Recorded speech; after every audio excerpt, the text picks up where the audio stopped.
Hey everybody, and welcome back to the Model Car Cup Series. It's Kit of the Month time from Salvino JR Models, and this month's Kit of the Month is one of my two all-time favorite Richard Petty race cars. And in addition to this package, I got another package in the mail today from my buddy Lucas C. So we're going to get into both of these. If I understand correctly, this has something a little bit related to this one. So we're going to take a look at them both. Stick around. Let's have some fun.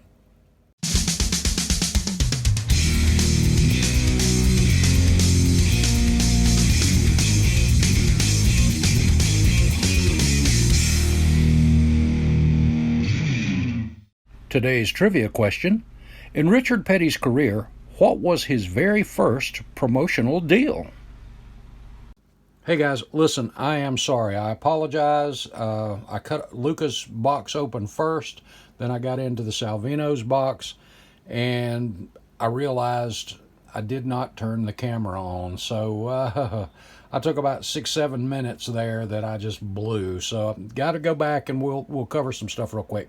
As you know, with your Kit of the Month, you always get those extra decals. And again, if you're not a member of the Builders Club, you're really missing out, because you get $30 worth roughly of extra decals. You get a decal every month for JR Salvinos, and let's see, I think this one's the license plate.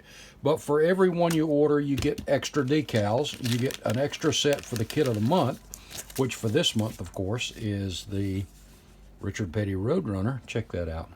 Beautiful. And something a lot of people don't realize is when you see this border, the shadow around it, a lot of people always think that was black. And growing up, I did, until I saw the real car in 1971 at Petty Enterprises and saw that that was a dark blue outline shadow on the numbers. But power slide decals, top drawer. Oh man, you got everything here. Cool stuff. The old Winston decal there, right there. And you know, I think I've still got it in my desk drawer when I got my first NASCAR license. Yeah. Well, I don't know if you'll be able to see it. The lapel pin, the NASCAR lapel pin.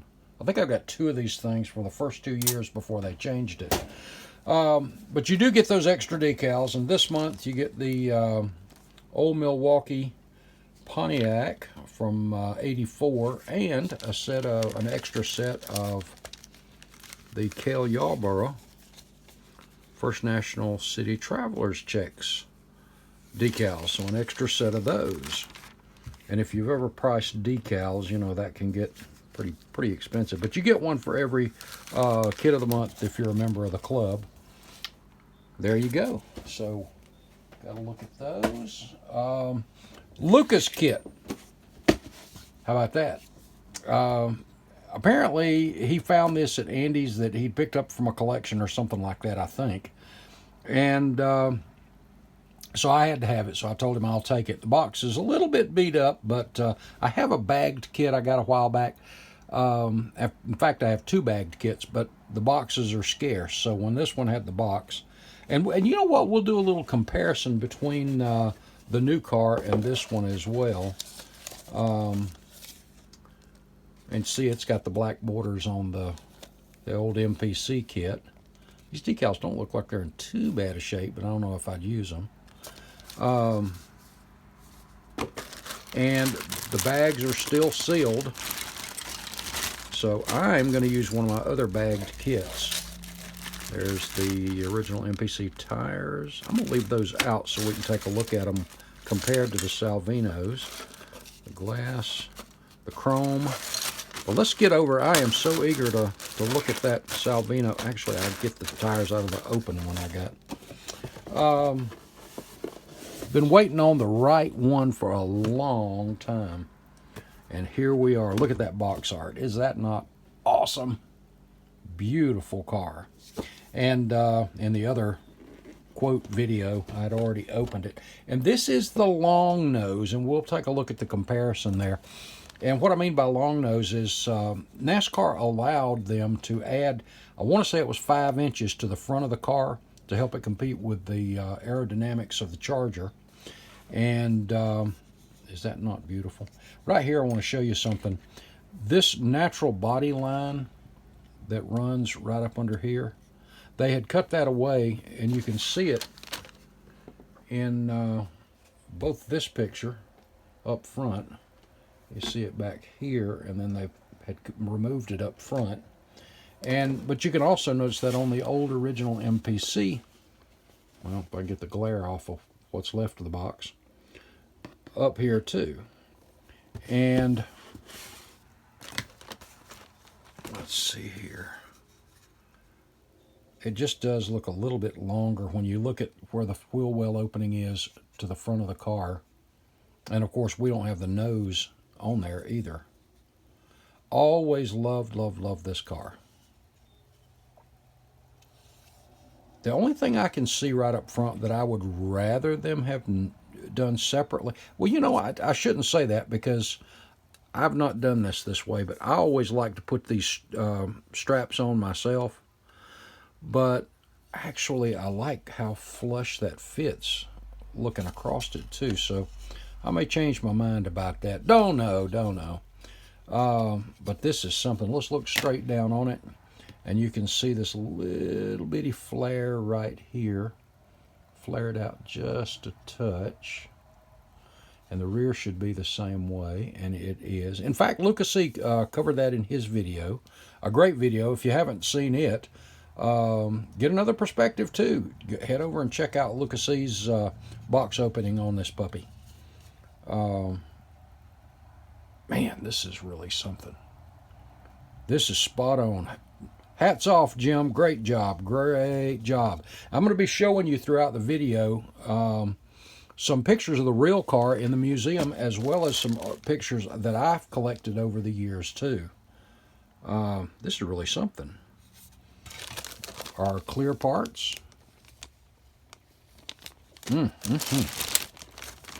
That chassis, multi-piece chassis that we're used to with Salvinos. And I know Jim said that, of course, the roll cage, even though it's not the exact same chassis like MPC used to do, because the body is different. So your A-pillars, B-pillars, all of this stuff is a little bit different. So Jim said that he had to change the roll bar so you'd get a better fit, which I really appreciate because that keeps you from having to make any modifications. Then you have the engine and some of the interior parts that are molded in the metallic colors. Looks good, looks good. Like I said, these look like it's just the regular chassis. And then I really want to get down here to where we look at that hood and the rear end, because I know he said they did, the tires. And again, we'll do a comparison on those. The hood, and I think they included the 70, yes they did, a 72 and 73. I don't have enough light here. Let me shift some lighting around here. A 72 and 73 tail section. And the grill. And there we go. There's the correct hood. The MPC hood, remember, was just flat, which was inaccurate. And something else, in addition to doing just a quick comparison on the other car, I also wanted to show you, let's get into the box here a little bit further. Got those great instructions with decal placement. Awesome, awesome. There's our decals, and of course there's your brochure for the Builders Club we were just talking about. And the kit set of decals. Beautiful. Yeah, these all petty blue cars were probably my favorites, but I love those STP colors too. And there was another long nose available. It was in resin. It was mastered by Buford Wilburn, and I happen to have a couple of them. This is the 72 Plymouth Satellite Long Nose, which is what this one is. But Buford just took the MPC kit and modified it, and he made some other modifications to it as well. The MPC kit, which we'll see in a minute, and you notice Buford also did the correct hood, like Jim did. This kit, let me move this box out of the way. Buford had done a really great job with this thing. He did the vacuform windows, which are just really, really sharp. The grill, now notice Buford did the insect grill, and he modified this one off of the MPC kit. And of course the back end for the 72. Sorry, I'm a little off camera there. But for the 1972. And Buford did something that I noticed on a petty car. The MPC kit, as we'll look at in a minute, you'll notice the overflow spout right here was pointed straight out. Buford had his angled downward, which is actually correct. And you'll notice up in there too. We can put that right up in there. Didn't know you could do that resin-wise, but again, even with the extended nose on it, Buford did leave a little less, but a little more of that pronounced body line in there. Let's do a comparison on the lengths here, though. Of course, this one, the resin is, again, based off of the MPC kit, but look at that. Lengthwise, no, I guess they are right at exactly the same. So Buford did good. I really like the flared out fenders a little bit more. Looks like Buford did it a little bit in the front, but the rear are not quite there. But pretty good, pretty good. And let's take a look at it compared to the original MPC kit real quick. And get this resin out of the way. But Buford's Long Nose, not a bad looking car. But this I am so excited about. All right. And I've got my original bagged kit here that I had open. And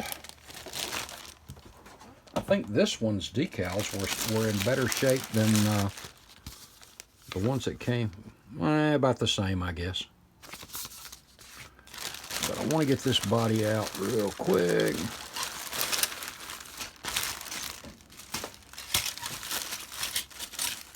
There's our MPC body with that flat hood, which again was not correct.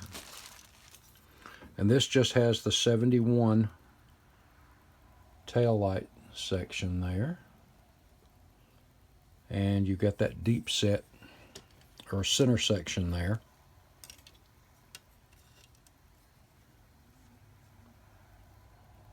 I kind of like the flat, but I know I've seen this one in the real car too. So, and of course, they ran these things in all kinds of configurations. Very cool. And again, that correct hood compared to that flat hood. And someone may have run the flat hood. I don't have a clue. I don't think so, but, you know, who knows? In fact, I don't know that I ever saw a real car back in the day. I had two friends that had 7172s. I don't remember it, but of course, I don't know that I was looking at their hoods either. The MPC chassis, if you remember, is a multi-piece too, but it's just, it was generic. Every single car, it didn't matter if it was a Ford, didn't matter what team, every car they did had this exact same chassis. There's those tires we want to compare.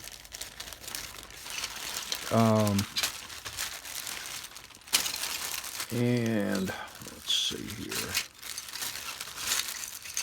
The thing I always remembered about this was when I was talking about Jim making the changes to the roll bars, that was probably the best thing he could have done because, again, no matter what the kit was, Ford, Mercury, Chevrolet, whatever it was, it had the exact same chassis, exact same roll bars, exact everything. Exactly. So they didn't all fit exactly the way they were supposed to fit. I always liked the fuel cell in these things. The dash was just so wonky. Three-piece dash, I never cared for it that much. The engraving is so vague on the firewall, it wasn't worth even having. The two-piece headers, I love Jim's headers better than the old MPC headers for sure. And back then, when they did, I will show you this though. Check out that timing chain cover and water pump.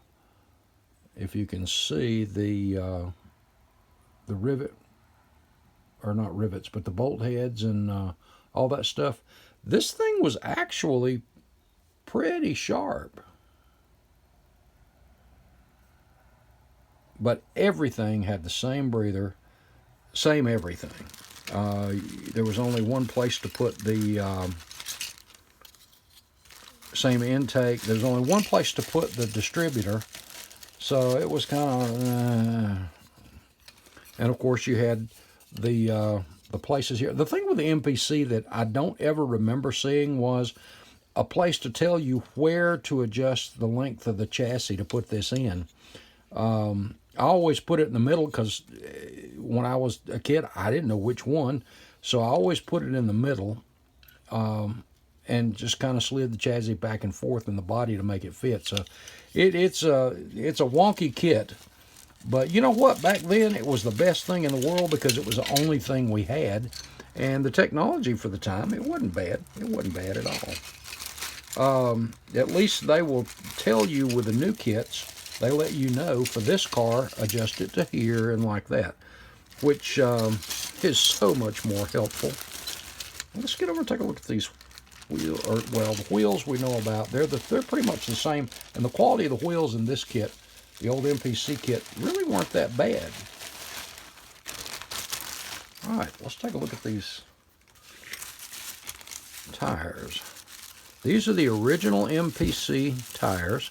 And if I'd have thought about it, I would have broken out a set of those Plastic Performance product as well, because those I've always been sold on. It appears that, let me get the camera down here a little closer. It appears that the Salvinos might be just a fraction wider. To the naked eye, it looks like it is. Yeah, I think that is a little bit wider. Let me get back here where it'll focus. The depth of the tread. I may still use the Plastic Performance products. I don't know yet. I kind of like these tires, though, between the width and the... Good looking tire, smooth on the sides, so you don't have any problem with the decals. A little flash there, but no big deal. We're modelers. We fix that. And the MPC, as far as the profile goes, sorry about that, guys. Let's get down here and see if the height is, they're both 25th, and of course these haven't been sanded, so they're not totally, there we go. No, I guess they're close to the same height. And like I said, I think the Salvino tire is just a touch wider, which I like. And I think the Plastic Performance Products tire, I know, is wider than this because that's one of the reasons I use it. Cool. Very nice. Well, guys, another one. Another awesome. Also, I got a mess everywhere, too. Let's take a look at a few pictures of the the Roadrunner that I have. There's a couple configurations. I've got these pictures right here. You see, if I understand the story correctly, this was after one of the road course races, and it got beat and banged up something terrible.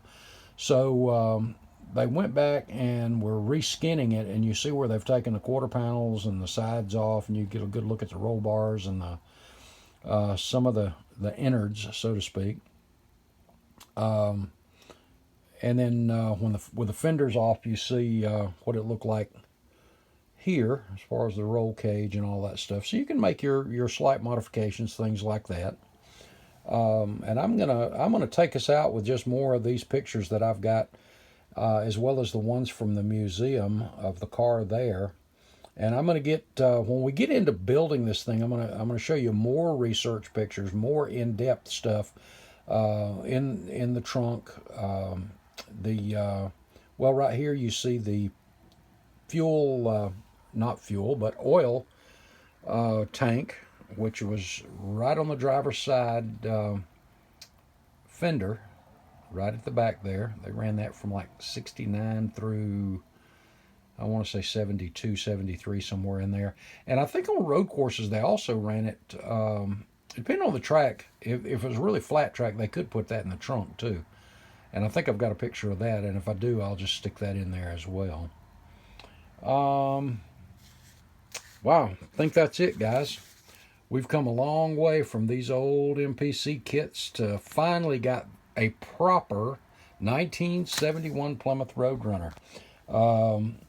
I am just jazzed about this thing big time. And by the way, at the Southern Nationals last weekend, Jay Savarese did a mock-up for Salvinos, and it won their, I think it was the online theme.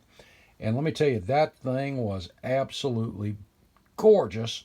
And Jay did an absolutely outstanding job on the build. Well-deserved award, and just a beautiful, beautiful car. Well, guys, I think that's it. I know this has gone longer than a standard box opening here, and I've got, like I said, I got a mess all over the place, so I'm going to clean this up. Guys, if you want to help out the channel, go over and give us a sub. That really, really helps us out. And until next time, God bless, and I will see you in the next video, guys. Have a good night. If you knew Richard Petty's first promotional deal was this riding lawnmower from the early 1970s, pat yourself on the back. You're right.